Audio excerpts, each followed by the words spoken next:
So there's still some uncertainty about what the AP exam is going to look like.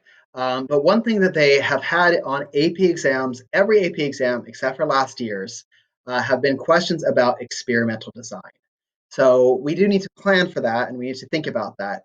And the questions for experimental design will always ask you to design an experiment with the kind of lab materials present in a common physics classroom. Now, that's super weird these days because the common physics classroom involves a laptop, um, if that. But for us, we're just going to talk through what the tools are that they expect you to have so that you know what you should be using.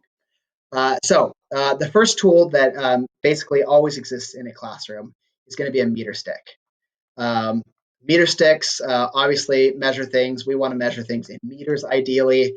So if it is in centimeters, whatever, we convert it into meters. So they're very useful for measuring distances, for measuring heights, for measuring changes in lengths, anything distance related, obviously. The other thing that they really are used for, in addition to distance, is I want you guys to think that meter sticks are probably the best way for us to figure out angles.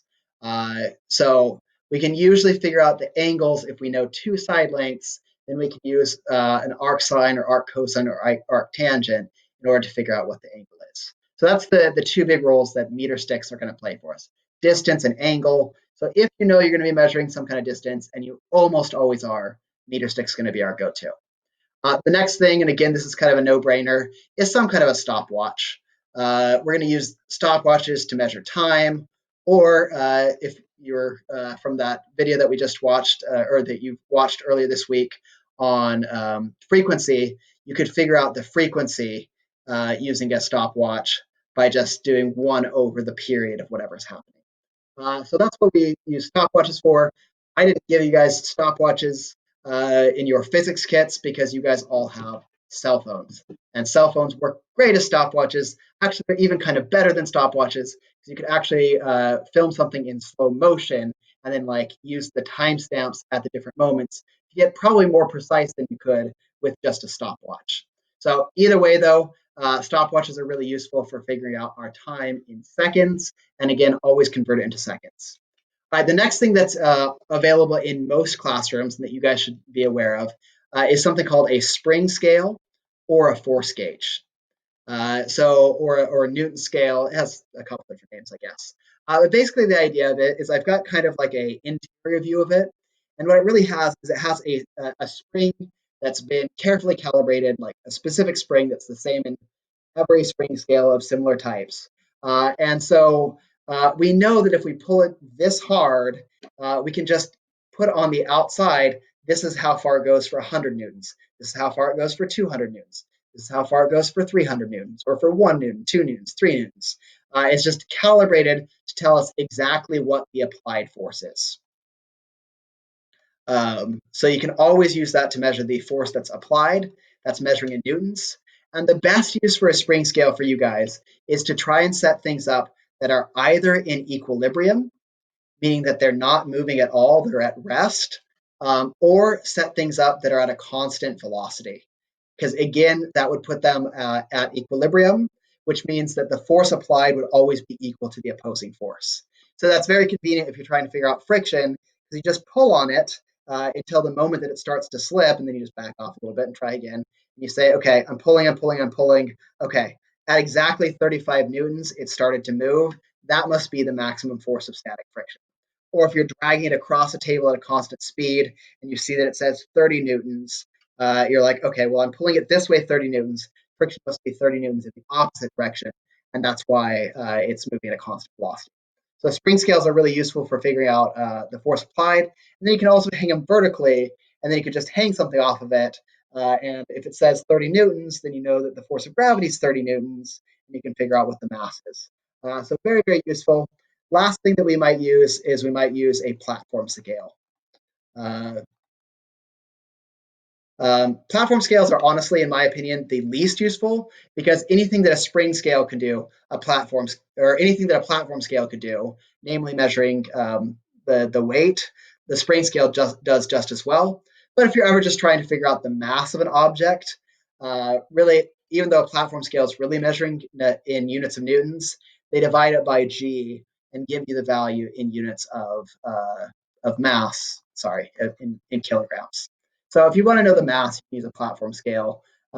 So you might say that's how you're figuring it out if you're writing a problem. Okay, so those are the things that you should be using in your experimental designs. Those are the 4 tools that really you have available. Other things I guess you could have is like a flat board or a cart or like known masses. So you'll think about like, all right, what are materials that just like anybody would have on hand? I can use those.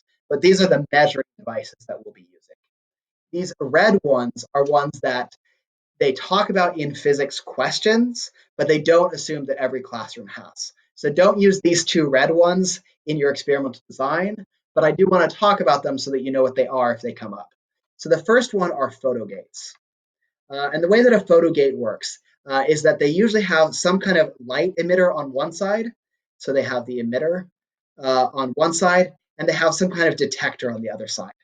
And so what they're used for, and they're usually, it's an electronic thing. So they're hooked up to a computer or a processing device of some kind. And what they do a really good job of is measuring time super precisely, because they can tell the moment that that light stream is broken, and then they send a signal, and you know exactly when something passed the starting line, and you know exactly when it passed the finish line. And from that, you can say, all right, this is exactly how long the time was. So they're good for very exact times. And if you pair them with a meter stick, you can get really, really good average velocities. But you can't get instantaneous velocities because no matter what, there's a distance between them. So there could be stuff happening in the middle that the photo gates have no idea about.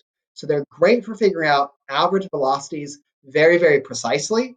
And if you have a problem set up where you can reasonably assume that velocity is constant, it's a great way to find an accurate constant velocity.